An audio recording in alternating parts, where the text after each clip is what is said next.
But the point is, bakit po sinasabi ng ombudsman meron mastermind? Pero bakit nahuhuli? Di ba kung may mastermind, dapat inilabas na kung paano siya naging mastermind tapos kinasuhan. Pero bakit po sinasabi ni Senator Lacson, walang mastermind? Eh napakagaling naman po kung ganong kalaking anomalya, ganyang kalaking corruption tapos walang mastermind. At mukhang yung mga nagiging state witness. So ngayon, biglang si Secretary Bonoan pagkatapos sabihin wala siyang kilalaman kay Senator Jinggoy, biglang gagamitin ngayon sa kaso ni Senator Jinggoy at sa iba pa, kulang na explanation walang basis Mukhang yung mga, dapat kasi pagka ikaw, hindi mo kailangan maging least guilty para maging state witness. Pero kailangan hindi ikaw ang most guilty. So that is why we wanted another Blue Ribbon Committee hearing. Hindi lang to para sa ex-Marines o dun sa mga bagong witnesses. Ito ay para sa mga napakaraming government officials na binanggit pero hindi na pinatawag. Tapos ang nag-testify na para sa kanila si Senator Lacson na. Tapos sasabihin ni Senator Lacson para sa 2028 ito. Sino ba po sa amin? Sa grupo namin ang nag-iisip ng 2028. Samantalang sa grupo ng majority ngayon, alam naman natin, nag-uunahan, nilo-launch na nga ang pagtatakbo. Sayang, Senator Lacson. Kasi alam mo, kung yan ay pinagpatuloy mo, sana yung lifelong struggle mo against corruption tumatak sa'yo. Who knows? Baka ikaw pa naging choice for president sa susunod. Pero hindi, sinira nyo Sinira mo. Ang ginawa, you bent the law. Di ba? May agenda. And who are you protecting? What are you, why? After years, di ba? So ito po ang problema. Yung ibang mga taga-Malacanang lalong tumatapang. Bakit? Kasi yung Senado na last bastion of democracy, siya pang nagamit para lalong magkaroon ng injustice. So kung pakonti-konti itong mga institusyon na to, DOJ, NBI, di ba, minsan ginagamit ang kapulisan, paggamit po sa iba't ibang mga ahensya ng gobyerno, hindi lang para sa corruption, pero baluktutin ang batas. So mga kasama, I ask you today, number 1, prayer po. Prayers move mountains. Number 2, participate in your way. If what you can do is pray, then pray. If what you can do is pray but also post in your Facebook, in your Instagram, sa kahit anong social media, meron kayong WhatsApp, Viber groups, imulat ang ating mga kababayan sa nangyayari sa ating bansa. Sa inyo na nandito lang sa Greater Metro Manila at mapapakita nyo yung boses nyo, sumama po sa ating po mga kilos protesta. Let us support and let our voices be heard. Now, if hindi kayo makakapunta sa EDSA, pero meron kayong maliit na community, magtipon-tipon po kayo. Kaya 10, 20, 30, i-post nyo sa social media. Bakit po ito importante? Dahil sa bawat action, may reaction. I-interpret na naman to ng ating gobyerno na tama ginagawa nila, na yung pananakit ay nagwo-work, na pwede nalang arestuhin at kasuhan ng non-bailable ang kahit sino. Pakonti ng pakonti po ang inyong mga lingkod sa Senado dahil sa ginagawa nila. So nung nakulong nila at kulang yung protesta kay Jinggoy Estrada, na-predict nila yon, natakot yung iba nating mga kasama. So ngayon, sinusubukan naman nila kay Senator Marcoleta. Sana po hindi tayo pumayag kasi mali talaga. Mali talaga po, kahit anong tingin nyo. Sabi nung iba, ipaubayan nyo sa korte. Alam nyo po, pagka yung batas ay binabaluktot na at ginagamit na ang ating legal system, hihina yung ating mga institusyon. Again, 40 years after EDSA. That's what happened during martial law. At the start, sabi nila, may disiplina. At the start, na-address ang mga problema sa ating bansa, na check ang ating mga oligarchs, nabigyan ng check ang armed struggle. Pero tignan nyo po anong nangyari later on. Nagkaroon ng cronies. Nagkaroon ng maraming exemption. Pag mayaman, walang batas. Pag mahirap, kailangan sumunod sa batas. Kaliwat kanan ang human rights violation at pagkukulong. At tapos nangyari, lalong lumaki ang armed struggle.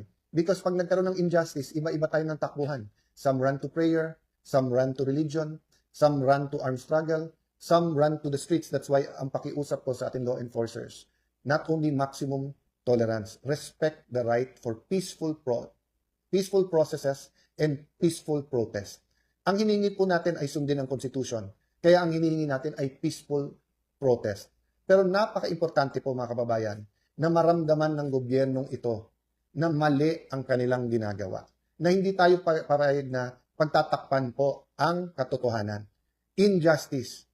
Sabi po nila, we are obstructing justice. Hindi po, we are obstructing injustice. Pag injustice na po, kailangan iharang na natin ang ating mga katawan. Kailangan magsakripisyo na po tayo. Kailangan po handa tayo sa kahit anuman kinakaharap natin. Bakit? Kasi po patapang ng patapang yung mga nagnanakaw. Patapang na patapang po yung cover-up. At kita nyo po madalas tahimik ng aming grupo. Pero tuwing tatahimik, hindi lang bagong issue. Hindi lang yung impeachment na lang, wala nang iba. parang palalabasin pa nila na yung May 11 hanggang June 16 ay kasalanan ng isang grupo na gusto lang maging malaya ang ating bansa, na gusto ang katotohanan ay lumabas. Bakit wala nang gulo ngayon sa Senado? Kasi happy na po ang Malacanang sa sitwasyon sa Senado. Pero tanong ko po sa inyo mga kababayan, happy ba kayo sa sitwasyon sa ating bansa? Mahirap ang buhay. Kaya walang may gusto po na may mga protesta at may magulo. Pero alam nyo po, ang kaguluhan ay dala ng corruption at kahirapan. Hindi to dala ng mga protesta. So ngayong tanghaling to, mga kababayan, let's all join in prayer, asking God for solutions for our country. But let's put a step to our prayer. So with your permission, may I lead us in a short prayer. Diyos Ama, lumalapit po kami sa inyo. Anuman ang aming religion, anuman po ang aming edad, anuman ang aming estado sa buhay, kami po man ay senior citizen or young people sa ating bansa.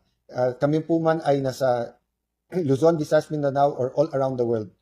We surrender everything to you. Kami po ay likha nyo. We're made in your nature and in your image. We know, Lord, that you intended the Philippines to be a powerful nation, to be a rich nation, to be a prosperous nation. You empowered Filipinos with understanding, wisdom, and knowledge. Ngunit katulad po ng isang paso na puno po to ng liquid gold, ay unti-unti itong binutas ng mga dapat pumuprotekta nito para po mapunta ko saan-saan pati sa sariling bulsa. Sometimes there were good intentions. Most of the times there were bad intentions. But we know that there is now a time of reckoning and shaking. So as we pray for mercy for our people and nation, we pray that you spare us from calamities, yan po man ay maging earthquakes o malalakas na bagyo, sa mga sunog, sa mga baha na nangyayari. We do know, Lord God, na sa bawat action may reaction. Sa bawat tinanim may aanihin. At itong mga baha ay ani dahil po sa ginawa sa nature, sa kalikasan, ginawa po sa pandarambong sa ating pong mga proyektong pang flood control.